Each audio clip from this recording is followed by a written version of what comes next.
नमस्कार, मैं हूं आशीष त्रिपाठी आपके साथ। न्यूज 18 मध्य प्रदेश छत्तीसगढ़ देख रहे हैं आप। बात करेंगे कुछ खबरों की, विस्तार पूर्वक डिटेल्स आप तक पहुंचाएंगे, लेकिन उससे पहले एक बहुत ही खूबसूरत और अलौकिक तस्वीर आपके लिए। सबसे पहले बात अद्भुत, अलौकिक और अनुपम क्षण की, जो ओंकारेश्वर में आदि गुरु शंकराचार्य की 108 फीट ऊंची प्रतिमा बन रही है। 18 सितंबर 2023 को सीएम शिवराज सिंह चौहान इसका अनावरण करेंगे। ये प्रतिमा जो कि भव्य और अलौकिक दिखाई दे रही है। इस प्रतिमा का अगर आंकड़ों की बात करें तो 18 सितंबर 2023 को मुख्यमंत्री शिवराज सिंह चौहान इसका अनावरण करेंगे। 108 फीट ऊंची ये प्रतिमा है और ये प्रतिमा कई धातुओं से मिलाकर बनाई गई है। 18 सितंबर को होने वाले आयोजन को लेकर ज्योतिर्लिंग मंदिर समेत ओंकारेश्वर में खास सजावट देखी जा रही है और ओमकार पर्वत पर 28 एकड़ में एकात्म धाम भी बन रहा है। पूरे प्रोजेक्ट पर 2000 करोड़ रुपए खर्च हो रहे हैं।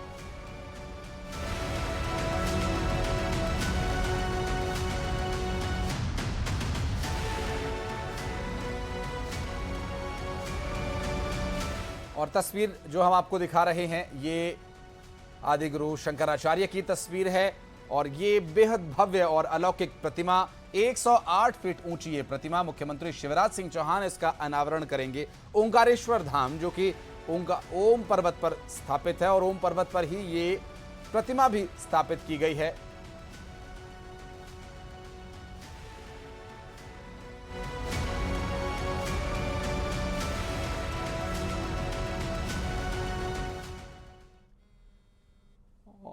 और बढ़ते आगे अगली बड़ी खबर भोपाल से, जहां पर सीधी जैसा पेशाब कांड का एक मामला सामने आया।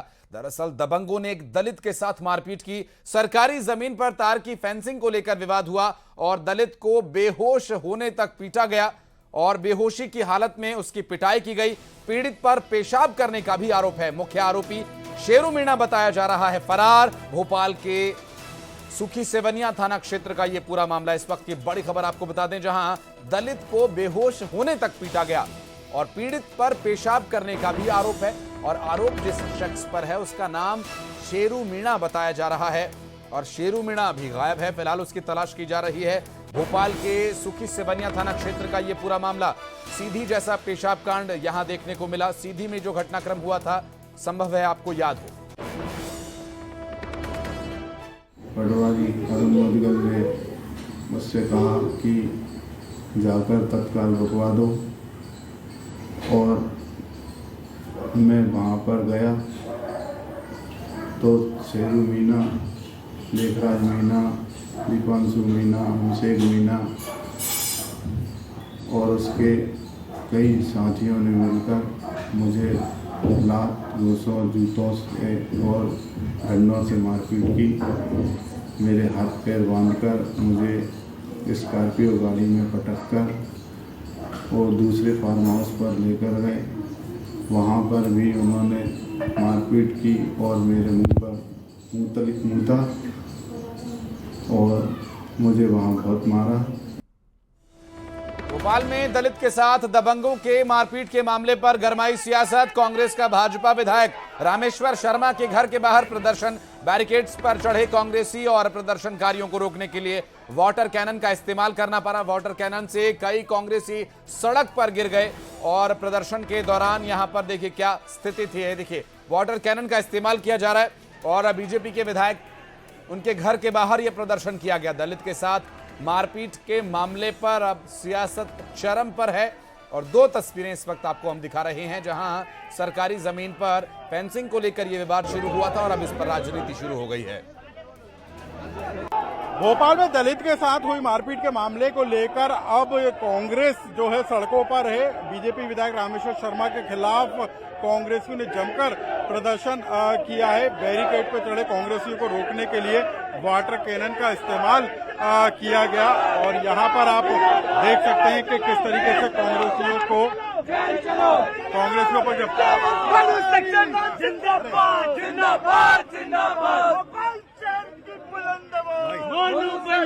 देखिए, भारतीय जनता पार्टी की सरकार और शिवराज सिंह चौहान की सरकार दलितों के पांव धोकर के केवल झूठी नाटक नौटंकी कर रही है। सरकार पूरे मध्य प्रदेश में और सरकार से जुड़े हुए भारतीय जनता पार्टी के पदाधिकारी दलितों का शोषण कर रहे हैं, अत्याचार कर रहे हैं, उन पे मूत रहे हैं। राजधानी भोपाल में ऐसी घटनाएं घटित हो रही है। हम लोग सब दलित और आदिवासी भाइयों के साथ में हैं। अगर ऐसी घटनाएं मध्य प्रदेश में नहीं रुकी तो मुख्यमंत्री शिवराज सिंह चौहान को शासकीय कार्यक्रमों में काले झंडे दिखाएंगे। प्रदर्शनकारी लगातार प्रदर्शन कर रहे हैं और अब जो है कांग्रेसियों की गिरफ्तारी यहाँ पर की जा रही है। और जो प्रदर्शन कर रहे थे कांग्रेसी, उनकी गिरफ्तारी यहाँ पर की जा रही है। तो भोपाल में जो दलित के साथ मारपीट का मामला सामने आया था, उसके बाद अब कांग्रेस विरोध प्रदर्शन पर उतर आई है। कैमरा पर्सन संजय नामदेव के साथ अनुराग श्रीवास्तव, न्यूज़ 18 भोपाल। और अनुराग के पास चलेंगे, हमारे सहयोगी इस वक्त हमारे साथ मौजूद है। अनुराग, ये जो सीधी में पेशाब कांड हुआ था उसमें कथित बीजेपी नेता की बात सामने आई थी कि बीजेपी नेता ने ये सब कुछ किया, क्या इसी वजह से बीजेपी विधायक का विरोध हो रहा है? कोई कनेक्टिविटी इसमें सामने आई हो? देखिए, अभी तक पूरी तरीके से कनेक्शन निकलकर सामने नहीं आया है, लेकिन इस बात का जो कांग्रेस है वो आरोप लगा रही है कि जो दबंग नेता थे, जो कार्यकर्ता थे, वो बीजेपी विधायक के समर्थक थे और इसी वजह से अब कांग्रेस जो है बीजेपी के विधायक के खिलाफ मोर्चा खोलती हुई नजर आ रही है। और यही वजह रही कि कांग्रेसियों ने आज बीजेपी विधायक रामेश्वर शर्मा के बाहर जमकर प्रदर्शन किया और इस दौरान वाटर कैनन का इस्तेमाल पुलिस को करना पड़ा। इसके अलावा हल्का पुलिस बल भी इस्तेमाल हुआ और उसके बाद भी नहीं माने कांग्रेसियों को पुलिस ने गिरफ्तार कर लिया। लेकिन सबसे बड़ी बात है कि पूरा का पूरा मामला सामने आया और इसमें बीजेपी के विधायक का क्या कनेक्शन है, इसका अभी तक खुलासा नहीं हो पाया है, क्योंकि बीजेपी विधायक की प्रतिक्रिया कुछ निकल कर नहीं आई है। लेकिन 5 लोग इस पूरे मामले में आरोपी बताए जा रहे हैं और उनमें से जो मुख्य आरोपी है वो अभी फरार बताया जा रहा है। तो कुल मिलाकर पुलिस ने इस पूरे मामले को लेकर प्रकरण दर्ज कर लिया और अब जो आरोपी हैं उनकी तलाश की जा रही है। जी बिल्कुल अनुराग, ये स्वाभाविक रूप से जो मामला है ये राजनीति में तो पड़ना ही था। बहरहाल वो जो घटनाक्रम है उस पर भी डिटेल आपसे लेंगे। बहुत शुक्रिया फिलहाल आपका इस पूरे मामले पर जानकारी देने के लिए। और इंदौर से ये मामला सामने आया जहां पर एक शख्स ने आत्महत्या की कोशिश की। नाजुक हालत में इसे अस्पताल में भर्ती कराया गया। दरअसल महिला पर प्रताड़ित करने का आरोप है और सूदखोरों से परेशान होकर इस शख्स ने थाने में यह कदम उठाया। इसने खुद को जलाने की, आग लगाने की कोशिश की। पुलिस ने कार्रवाई न करने का पुलिस पर आरोप है और पुलिस ने उसके बाद इसे हॉस्पिटल ले जाकर एडमिट करवाया। दरअसल इस शख्स ने जो बातें कही हैं, उससे जो तथ्य सामने आए हैं उसमें यह पता चला है कि किसी महिला और कुछ सूदखोरों द्वारा इसे प्रताड़ित किया जा रहा था। अब ये पैसों के लेन देन का मामला है या महिला का, ये देखने का विषय है। इन्वेस्टिगेशन का ये मामला है।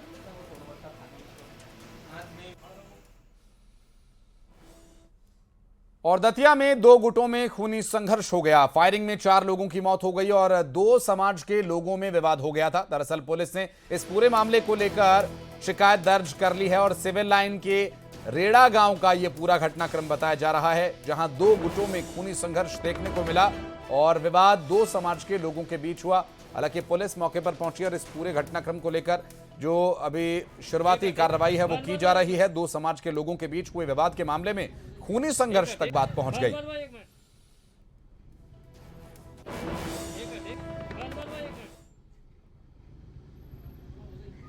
परसों बकरी और इसमें 2 पक्षों के बीच में विवाद हुआ था। परसों बकरी और भैंस खेत में घुसने की बात को लेके, जिसके बाद आज ये लोग उसी विवाद को ख़त्म करने के लिए दोनों पक्ष के लोग पंचायत करने के लिए आपस में राजीनामा करने के लिए बैठे होंगे।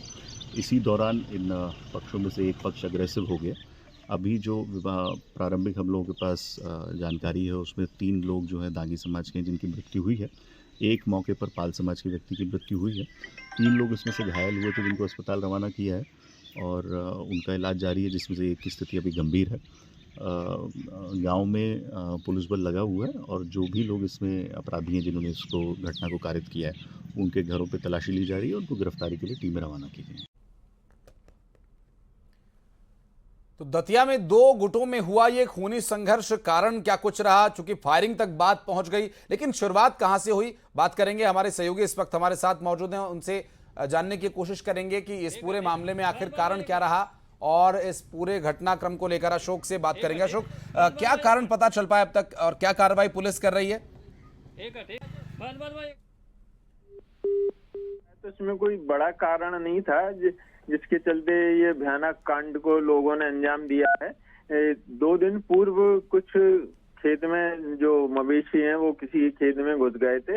इस बात को लेकर मुहवाद हुआ और गाली गलौज तक बात पहुंची। इसके बाद दोनों पक्ष थाने गए और जो थाना प्रभारी है उन्होंने दोनों पक्षों को हिदायत दी, दोनों की रिपोर्ट भी ले ली थी और कहा था कि इस तरह से आप लोग मत लड़िए। उसके बाद ये दोनों लोग आ गए तो गांव में जो थोड़ा सा माहौल था तनावपूर्ण, उसको देखते हुए गांव के बुजुर्गों ने फैसला लिया कि एक पंचायत बुलाएंगे और दोनों पक्षों को बैठाकर समझाकर राजीनामा करवा देंगे। तो इससे पहले कि ये राजीनामा हो पाता, उसके पहले ये लोग पास में ही गांव के एक दूसरे के आमने सामने आ गए और फिर मुंहबात करने लगे और देखते ही देखते गोलियां चलने लगी। काफी गोलियां चली जिसमें अब तक 5 लोगों की मौत हो चुकी है। अशोक, नजर बना रखिए, पुलिस इन्वेस्टिगेशन में क्या कुछ और तथ्य बताती है इसके बारे में डिटेल्स आपसे जरूर लेंगे आगे। और बढ़ते आगे और अगली खबर शहडोल से है, जहां जादू टोना किए जाने के शक में एक महिला से मारपीट की गई। पड़ोसी ने महिला को घसीट कर पीटा। तमाशबीन लोग बने खड़े देखते रहे। मारपीट का वीडियो भी लोगों ने बनाया और वीडियो वायरल हो रहा है। दरअसल 3 महिला के खिलाफ इस मामले में केस दर्ज किया गया है और ये केशबानी चौकी की घटना बताई जा रही है, जहां पर एक महिला पर जादू टोना किए जाने के शक के चलते उसके साथ मारपीट की गई, अभद्रता की गई। पड़ोसी ने महिला को घसीट कर पीटा और देखिए तस्वीरें जो सामने आई, ये वहां पर खड़े हुए लोगों ने मोबाइल से वीडियो बनाया, बाकायदा इसका वीडियो बनाया गया। बीच बचाव करने कोई नहीं आया, जान लेने पर आमादा थे और 3 महिलाओं के खिलाफ अब केस दर्ज किया गया है इस मामले में, जहां एक महिला के साथ न सिर्फ अभद्रता की गई, मारपीट की गई हिंसक तरीके से और वीडियो उसका बना करके सोशल मीडिया पर डाल दिया गया। शहडोल से ये पूरा घटनाक्रम सामने आया। हालांकि पुलिस इस पूरे मामले में क्या कार्रवाई कर रही है ये देखने वाली बात होगी। पड़ोसी ने महिला को घसीट कर पीटा। चूंकि कारण इसके पीछे बताया जा रहा है कि यह महिला जादू टोना करती है, इस तरह का आरोप लगाकर इसके साथ मारपीट की गई। हालांकि इस तरह का कोई तथ्य अभी तक सामने नहीं आया है। क्या वाकई महिला इस तरह का कोई जादू टोने का काम करती है? केशबीन चौकी थाना क्षेत्र का ये पूरा मामला बताया जा रहा है। जादू टोना के शक में महिला से मारपीट का ये घटनाक्रम सामने आया। बाकायदा वीडियो बनाकर इसे सोशल मीडिया पर अपलोड कर दिया गया। शहडोल से ये बड़ी खबर और तस्वीरें सामने आई।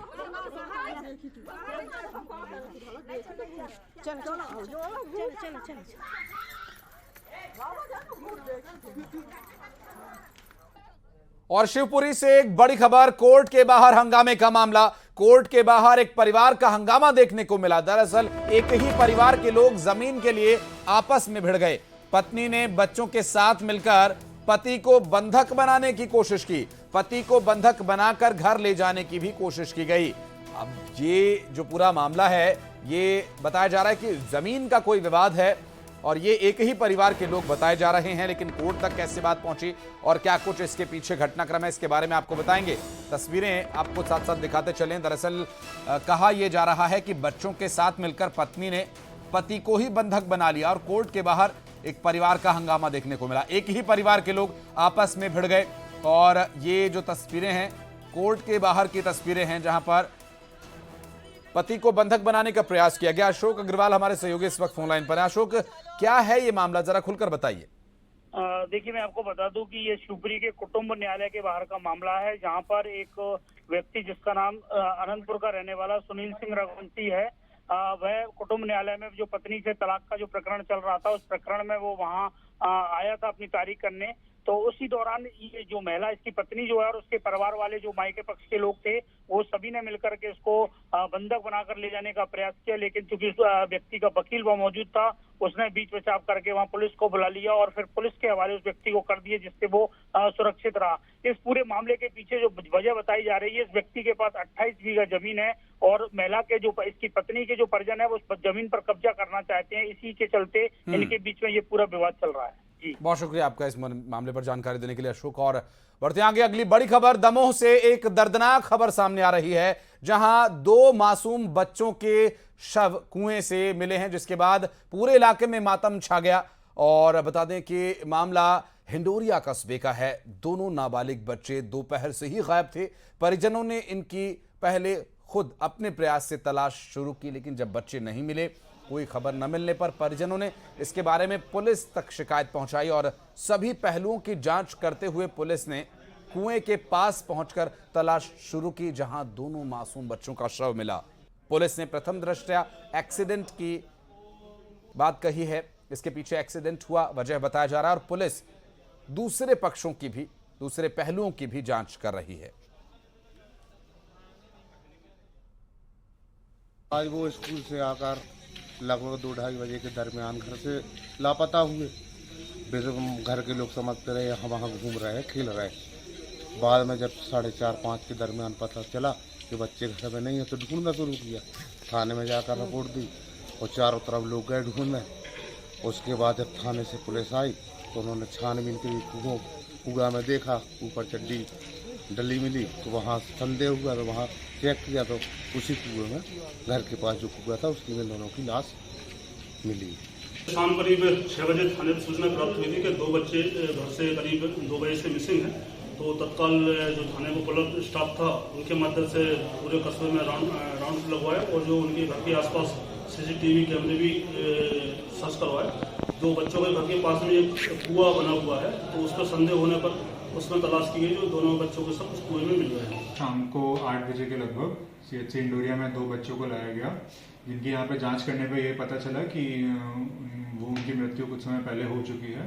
अटेंडरों द्वारा बताया गया कि ये बच्चे 2 बजे से गायब थे और उनको ढूंढते हुए उनके कुएं में देखा गया तो उनको कांटों के साथ उनको निकाला गया तो वो कुएं में पाए गए।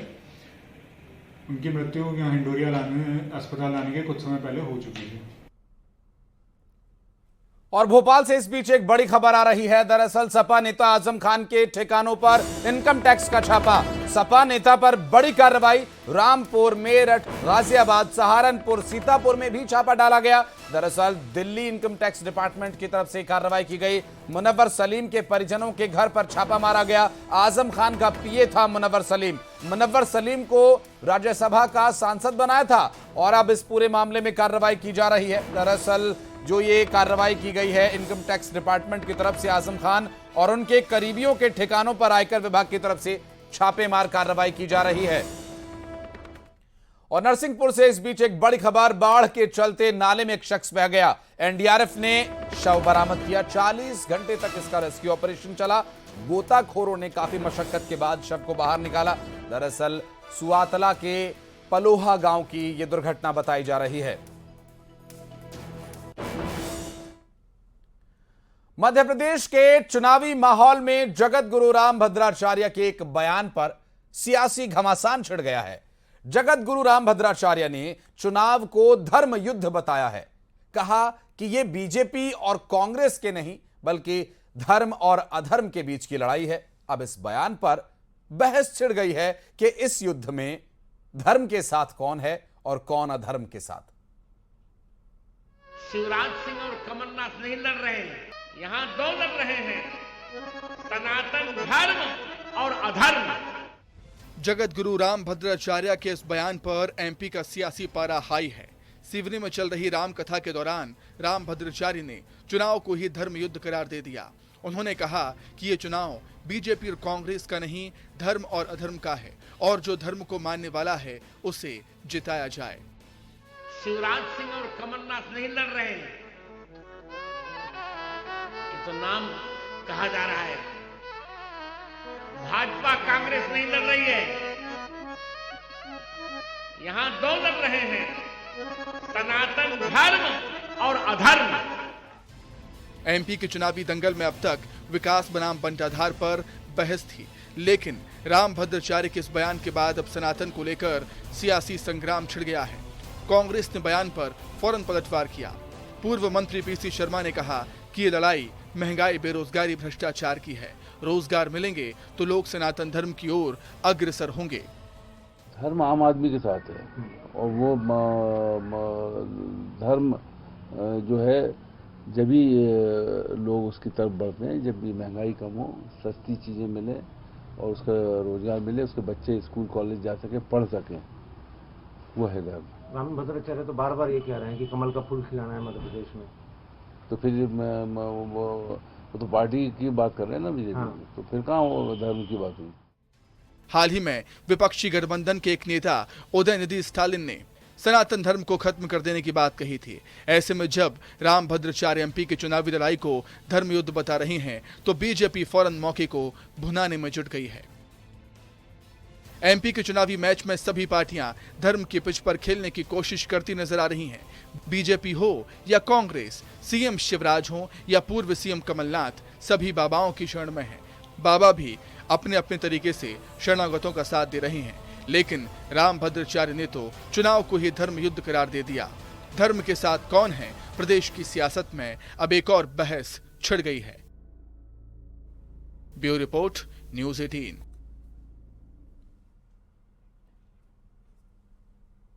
और इवनिंग एजेंडा में फिलहाल इतना ही। वक्त एक छोटे से ब्रेक का, जल्द लौटते हैं।